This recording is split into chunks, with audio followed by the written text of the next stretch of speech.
और 26/11 मुंबई हमलों की आज 17वीं बरसी है। आज के ही दिन 26 नवंबर 2008 को पाकिस्तान से आए आतंकियों ने मुंबई के कई हिस्सों में एक साथ हमला किया था, जिसमें सुरक्षा कर्मियों और विदेशियों समेत 166 लोग मारे गए थे और 300 से ज्यादा लोग इसमें घायल हुए थे।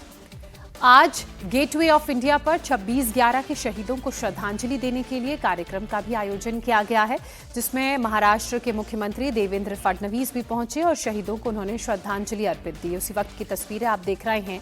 इसके अलावा घटना को याद करते हुए उत्तर प्रदेश के मुख्यमंत्री योगी आदित्यनाथ ने सोशल मीडिया पर पोस्ट कर शहीदों को श्रद्धांजलि अर्पित की। उन्होंने लिखा, राष्ट्र उनके बलिदान को कभी नहीं भूलेगा।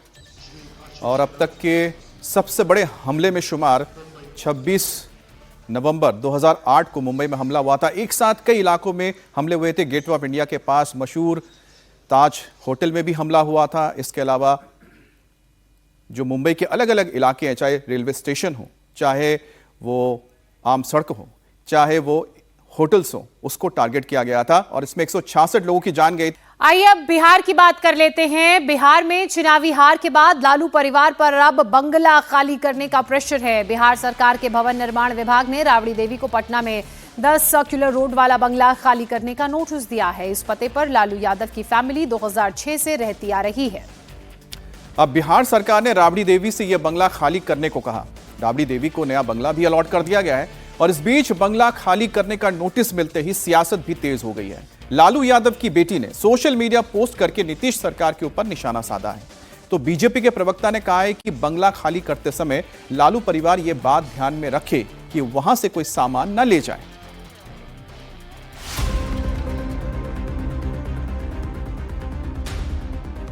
बिहार विधानसभा चुनाव में पार्टी की हार से उबरने की कोशिश कर रहे लालू परिवार को नीतीश सरकार ने एक और बड़ा झटका देते हुए अब पूर्व मुख्यमंत्री राबड़ी देवी को घर खाली करने का आदेश दिया है। राबड़ी देवी के पटना स्थित जिस 10 सर्कुलर रोड वाले आवास को खाली करने के लिए कहा गया है, उसमें पूर्व मुख्यमंत्री राबड़ी देवी अपने परिवार के साथ 2006 से रह रही थी। इसमें राबड़ी देवी के साथ लालू और तेजस्वी यादव भी सपरिवार रहते हैं। लेकिन अब भवन निर्माण विभाग के आदेश के बाद राबड़ी देवी को पहले से आवंटित 10 सर्कुलर रोड आवास को खाली करना होगा। बिहार सरकार के भवन निर्माण विभाग ने पूर्व सीएम राबड़ी देवी को बिहार विधान परिषद में नेता प्रतिपक्ष के तौर पर इस्तेमाल करने के लिए हार्डिंग रोड पर आवास संख्या 39 अलॉट की है। ऐसे में अब लालू परिवार को करीब 2 दशक पुराना एड्रेस बदलना पड़ेगा। बिहार सरकार ने लालू यादव को पुराने बंगले को खाली करने का आदेश दिया तो सबसे पहले लालू परिवार की वही बेटी बचाव में आई, जिसे महज 2 हफ्ते पहले राबड़ी आवास से बाहर निकाला गया था। लालू की बेटी रोहिणी आचार्य ने नीतीश सरकार पर हमला बोला और एक्स पोस्ट पर भवन निर्माण विभाग का नोटिस पोस्ट करते हुए लिखा, सुशासन बाबू का विकास मॉडल, करोड़ों लोगों के मसीहा लालू प्रसाद यादव का अपमान करना पहली प्राथमिकता। घर से तो निकाल देंगे, बिहार की जनता के दिल से कैसे निकालिएगा? सेहत नहीं तो कम से कम लालू जी के राजनीतिक कद का तो सम्मान रखते। एक तरफ रोहिणी नीतीश सरकार पर हमलावर हैं, तो बीजेपी ने लालू परिवार के ट्रैक रिकॉर्ड का हवाला देते हुए तंज कसा है। बीजेपी प्रवक्ता नीरज कुमार ने कहा, राबड़ी आवास खाली करते समय हमारी पैनी नजर रहेगी। राबड़ी देवी को जो आवास अलॉट था काफी लंबे समय से, वो सरकारी आदेश खाली करने का हुआ है तो उन्हें खाली कर देना चाहिए बड़े आराम से। और मैं बड़ा आग्रह करूंगा, क्योंकि आपके परिवार का ट्रैक रिकॉर्ड इस मामले में बड़ा खराब रहा है। जब 10 सर्कुलर रोड को आप खाली करेंगे तो किसी भी सरकारी संपत्ति की वहां से चोरी नहीं करेंगे, किसी का आप वहां नुकसान, सरकारी संपत्ति का नुकसान नहीं पहुंचाएंगे। हम लोगों की बड़ी पैनी निगाह रहेगी, इस पर ध्यान रखिएगा। इसलिए कभी भूल की गलती इस बार नहीं करिएगा। जैसे आप लोगों ने जो डिप्टी सीएम के लिए जो बंगला अलॉट था 5 देश रत्नवार, वहां से निकलते वक्त आप लोगों ने टोटी तक चुरा लिया था, वो काम यहाँ नहीं करिएगा। सरकारी संपत्ति की लूट एक गंभीर मामला बनता है, एक आपराधिक मामला बनता है और उम्मीद करता हूँ कि राबड़ी जी वहां से निकलते वक्त ऐसी हरकत न करेंगे। तेजस्वी यादव जी भी वही रहते हैं, आप भी अपनी हरकत को दोहराइएगा नहीं तेजस्वी यादव जी। मैं मानता हूं कि भारतीय जनता पार्टी का एक पकड़, एक अन्य मार्ग तो काफ़ी बड़ी है। ऐसा नहीं कि गृह तक है, हमें लगा कि हर जगह है और ये दिखता भी है इनके क्रियाकलापों में। तो राजनीतिक शुचिताएं भंग करने की आदत पहले से रही है भारतीय जनता पार्टी की। हम लोगों ने कभी इस हद तक नहीं जाने का काम किया। अभी हाल ही के दिन में देखा होगा, कुछ वर्ष पहले, 2 वर्ष पहले, कि आनंद किशोर बाबू और प्रेम बाबू दोनों जो है सेंट्रल पुल के मकान में बिना मंत्री बने थे उनको खाली नहीं कराया गया, क्योंकि सेंसिटिविटी काउंट कर लेता है लोग। अब सवाल है कि फिर एकाएक यह आदेश आश्चर्य में तो डालता ही है। मकान का आवंटन कोई माने मतलब नहीं रखता है। देखिए, वक्त को वक्त के साथ जो बदलते देखता है राजनीति में, वो व्यक्ति इन चीज़ों से ज़्यादा प्रभावित नहीं होता है। ऐसा नहीं है कि बिहार में केवल राबड़ी देवी का ही पता बदला है। लालू यादव के बड़े बेटे तेज प्रताप को भी सरकारी आवास खाली करने को कहा गया है। तो वहीं नई सरकार में बिहार के मंत्रियों के लिए भी सरकारी बंगलों की नई लिस्ट जारी हुई है, जिसमें 13 नए मंत्रियों को बंगला आवंटित कर दिया गया है। ज्यादातर मंत्रियों को केंद्रीय पूल के आवास आवंटित किए गए हैं, जबकि उप मुख्यमंत्री और कुछ वरिष्ठ मंत्रियों को पहले से दिए गए आवासों को ही आवंटित किया गया है। गृह विभाग संभाल रहे उप मुख्यमंत्री सम्राट चौधरी को 5 देश रत्न मार्ग आवंटित किया गया है। सम्राट यहाँ पहले से रह रहे हैं। वहीं दूसरे उप मुख्यमंत्री विजय कुमार सिन्हा 3 स्टैंड रोड स्थित आवास में रहेंगे। इसके अलावा वरिष्ठ मंत्री विजेंद्र प्रसाद यादव को 1 स्टैंड रोड और विजय कुमार चौधरी को 5 सर्कुलर का बंगला फिर से मिला है। जाहिर है 2 दशक से विपक्ष के पावर सेंटर के तौर पर जाने जाने वाले राबड़ी आवास के बदलने को लेकर सियासत और तेज होगी। बड़ी खबर बिहार से, जहां पर अवैध अतिक्रमण के खिलाफ बुलडोजर का एक्शन शुरू हो चुका है। पटना, लखीसराय, समस्तीपुर, सीतामढ़ी से लेकर आरा तक बुलडोजर गरज रहे हैं। वहीं बिहार के गृह मंत्री सम्राट चौधरी ने साफ कर दिया है कि अपराध के खिलाफ उनकी सरकार जीरो टॉलरेंस की नीति पर चलने जा रही है। सम्राट चौधरी ने चेतावनी दी है कि बिहार में संगठित अपराध को बर्दाश्त नहीं किया जाएगा और अगर जरूरी हुआ तो माफिया की प्रॉपर्टी जब्त करने के साथ साथ बुलडोजर का एक्शन भी लिया जा सकता है। डिप्टी सीएम सम्राट चौधरी ने ऐलान किया कि बिहार में मंचलों पर लगाम कसने के लिए सरकार एंटी रोमियो स्क्वाड बनाने भी जा रही है।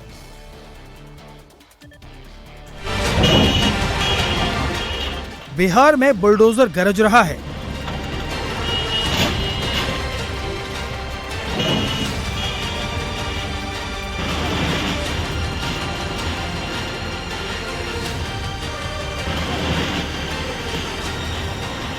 कच्चा पक्का सारा अतिक्रमण तोड़ा जा रहा है।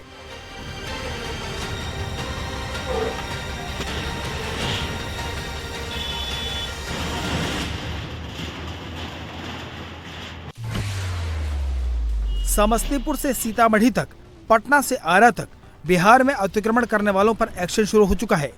नई सरकार शपथ लेते ही एक्शन में आ गई है। केवल अवैध अतिक्रमण ही नहीं हटाया जा रहा, बल्कि जिन्होंने दबंगई से कब्जा किया है उनके खिलाफ कानूनी एक्शन भी चल रहा है और उसका नतीजा ये है कि बिहार में हड़कंप मचा है।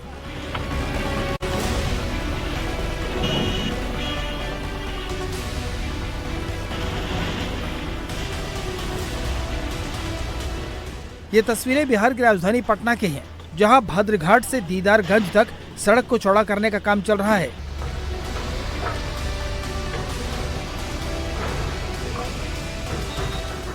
अतिक्रमण के कारण सड़क बनाने में परेशानी आ रही थी। मंगलवार को पटना जिला प्रशासन ने सड़क के किनारे अवैध निर्माण को बुलडोजर से ध्वस्त कर दिया।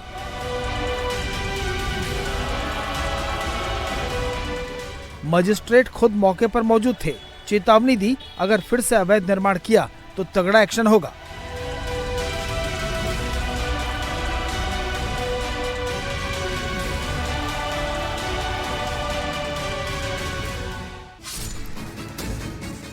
बिहार में अभी शहर शहर अवैध निर्माण के खिलाफ एक्शन हो रहा है, तो वहीं बिहार सरकार ने अपराधियों को चेतावनी भी दे दी है।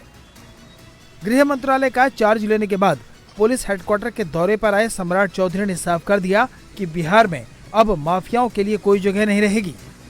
जो अपराधी हैं, चाहे वो किसी भी स्तर के माफिया हो, जमीन माफिया हो, बालू माफिया हो या शराब माफिया, इसको चिन्हित करने का काम किया जाएगा। उनके खिलाफ कार्रवाई की जाएगी। माफिया को आइडेंटिफाई करने का काम सरकार करेगी और जिन लोगों को भी माफिया आइडेंटिफाई होगा, वैसे लगभग 400 लोगों को आइडेंटिफाई किया है। सरकार ने न्यायालय में इसके लिए आवेदन दिया है। 2 की सहमति मिल चुकी है और आगे सहमति मिलेगी तो सबके संपत्ति को जब्त करने का। मैं बार बार कहता हूं कि ऑर्गेनाइज क्राइम नहीं होने, किसी भी हालत में ऑर्गेनाइज क्राइम करने वाले खिलाफ बिहार की पुलिस सख्ती के साथ कार्रवाई करे। एक और बड़ी खबर की बात कर लेते हैं। अरुणाचल प्रदेश की महिला के साथ शंघाई एयरपोर्ट पर हुई बदसलूकी के बाद भारत और चीन के बीच कूटनीतिक तनाव बढ़ गया है।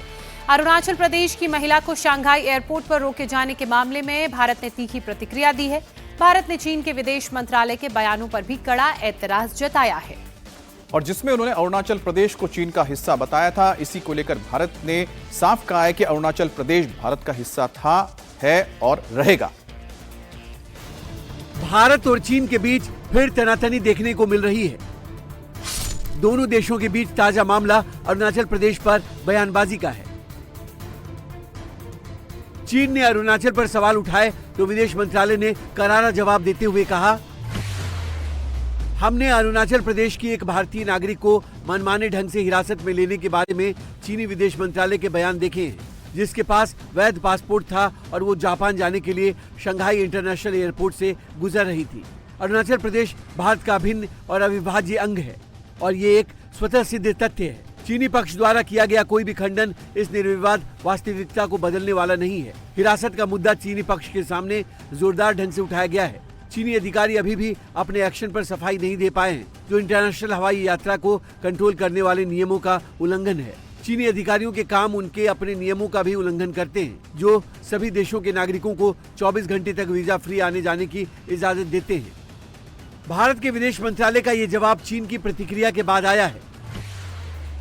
दरअसल ब्रिटेन में रहने वाली भारतीय नागरिक पेमा वामजोम थोंगडोक 21 नवंबर को लंदन से जापान जा रही थी। पेमा को शंघाई एयरपोर्ट पर करीब 18 घंटे तक रोके रखा गया। पेमा के पासपोर्ट पर उनका जन्म स्थान अरुणाचल लिखा था, इसलिए चीनी अधिकारियों ने उसे अमान्य करार दे दिया। Ultimately, it took about 18 hours for me to get out of Shanghai. इस पूरे मामले को लेकर चीन की किरकिरी हुई तो सफाई देते हुए चीन के विदेश मंत्रालय ने महिला के साथ किसी तरह के बुरे बर्ताव से इनकार किया और साथ ही अरुणाचल का मुद्दा भी उठा दिया। 首先，藏南地区是中国领土，中方从不承认印度非法设立的所谓阿努纳恰尔邦。 भारत सरकार ने तो चीन को जवाब दे दिया, लेकिन इस पर देश में सियासत गर्म हो गई। कांग्रेस ने चीन के बयान को लेकर मोदी सरकार पर हमला किया। हमारी विदेश नीति कहीं ना कहीं कमज़ोर दिखाई पड़ती है और जब विश्व गुरु की आप बात करते थे तो हमें कोई भी धमका के जा रहा है। कहाँ विश्व गुरु हैं हम? कोई भी धमका देता है। चाइना कह रहा है कि हमारा इलीगल सेटअप है, एक हमारा पूरा स्टेट उसे इलीगल सेटअप दिखाई देता है। हमारे देश के नागरिक को अपने यहाँ प्रताड़ित करने का काम करता है। कांग्रेस के नेता जहां विदेश नीति पर सवाल उठा रहे हैं, वहीं विदेशी मामलों के जानकार भारत के रुख की तारीफ कर रहे हैं। और आरक्षण पर दिए एक विवादित बयान को लेकर चर्चा में आए मध्य प्रदेश के आईएएस अधिकारी संतोष वर्मा ने सनातनी संगठनों के भारी विरोध के बाद अब सफाई दी है और कहा है कि उनके 27 मिनट के भाषण को जानबूझकर 9 सेकंड का वीडियो वायरल किया गया है। लेकिन आईएएस संतोष वर्मा की सफाई के बाद भी मध्य प्रदेश के अलग अलग शहरों में आईएएस अधिकारी के आरक्षण वाले बयान को विरोध प्रदर्शन उसको लेकर जारी है। आईएएस का बयान सोमवार शाम वीडियो के रूप में वायरल हुआ और इसमें सामाजिक और राजनीतिक हलकों में नाराजगी इस बयान के सामने आने के बाद देखने को मिली।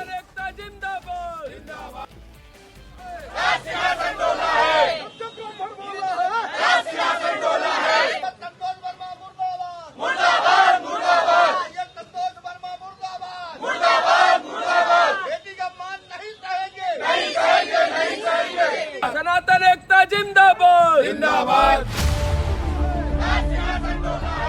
भोपाल की सड़कों पर नारेबाजी करते ये लोग मध्य प्रदेश के आईएएस अफसर संतोष वर्मा के उस विवादित बयान से नाराज हैं, जिसमें संतोष वर्मा जाति सूचक टिप्पणी करते हुए सामाजिक भेदभाव मिटाने की नसीहत दे रहे हैं। जिस आईएएस संतोष वर्मा के बयान पर विवाद हो रहा है, वो मध्य प्रदेश में अजाक्स यानी अनुसूचित जाति जनजाति अधिकारी कर्मचारी संघ के प्रदेश अध्यक्ष हैं। सीनियर आईएएस संतोष वर्मा ने अजाक्स की बैठक में ही ये बयान दिया था। ये बैठक 23 नवंबर को भोपाल के अंबेडकर पार्क में आयोजित की गई थी। इसी बैठक के दौरान संतोष वर्मा को संगठन का प्रदेश अध्यक्ष चुना गया था। एक परिवार में एक व्यक्ति को आरक्षण मिलना चाहिए जब तक कि मेरे बेटे को कोई ब्राह्मण अपनी बेटी दान नहीं करते, क्या उसका संबंध नहीं बना, केवल आर्थिक आधार की अगर बात है तो। बताया जा रहा है कि आईएएस संतोष वर्मा ने कहा कि जब तक कोई ब्राह्मण अपनी बेटी मेरे बेटे को दान नहीं करता, तब तक आरक्षण बना रहना चाहिए। सबसे ब्राह्मण बोला है, ये बयान अब प्रदेश भर में विरोध का कारण बन गया है। कई संगठनों और संस्थाओं ने इस बयान की निंदा की है। भगवान की इच्छा से संतोष वर्मा को आरक्षण खत्म करने की पावर नहीं है, ना आरक्षण बढ़ाने की पावर है। वो स्वयं जो व्यक्ति कहता है ना सब बराबर हैं, वो सब बराबर कहने के बाद में ब्राह्मण लड़की चाहता है तो वो स्वयं स्वीकार कर रहा है कि ब्राह्मण हमसे बहुत ऊंचे हैं, तो ऊंचे ही कन्या लेंगे तो हम भी ऊंचे हो जाएंगे। ऐसा नहीं है। इससे निकृष्ट, घटिया और निंदनीय कोई स्टेटमेंट नहीं हो सकता। जो अपनी बेटी और दूसरी बेटी में इतना फर्क करता हो उसके लिए कोई शब्द नहीं है। ऐसे व्यक्ति का सामाजिक तौर पर बहिष्कार होना चाहिए। अजाक्स हो, सपाक्स हो या कोई भी वर्ग वाले हो, पिछड़ा हो, ऐसे लोगों का बहिष्कार करना चाहिए और सरकार को भी इन्हें निकाल के बाहर करना चाहिए, क्योंकि ऐसे आदमी को सार्वजनिक पद पर रहने का अधिकार नहीं है। एक तरफ ब्राह्मण समाज के लोगों और सनातन से जुड़ी संस्थाओं ने आईएएस अधिकारी के खिलाफ प्रोटेस्ट किया, तो मध्य प्रदेश के सत्ता पक्ष से लेकर विपक्ष तक आईएएस के विवादित बयान पर एक्शन की बात कही। मुझे लगता है ऐसे मूर्खों की बातों पर किसी पे कोई ध्यान नहीं दो। आप चिंता मत करो, सनातन और हिंदू एकता जिंदा रहेगी। ये सब जातिवादी लोग जितने भी हैं एकता में भंग करने की कोशिश कर रहे हैं। हिंदू एक था, एक है, रहेगा। सब बेटियों का सम्मान है, सब बेटियां सुरक्षित हैं। अपराधी मानसिकता किसी की भी चलेगी नहीं। कोई वर्मा जी की निजी जागीर नहीं है आरक्षण कि कोई बेटी अगर उनको ब्याह देगा तो वो आरक्षण की व्यवस्था को समाप्त कर देंगे। ये बयान बहुत खराब टेस्ट में दिया गया बयान है और एक भारतीय प्रशासनिक सेवा के अधिकारी के द्वारा इस तरह का बयान नहीं दिया जाना चाहिए।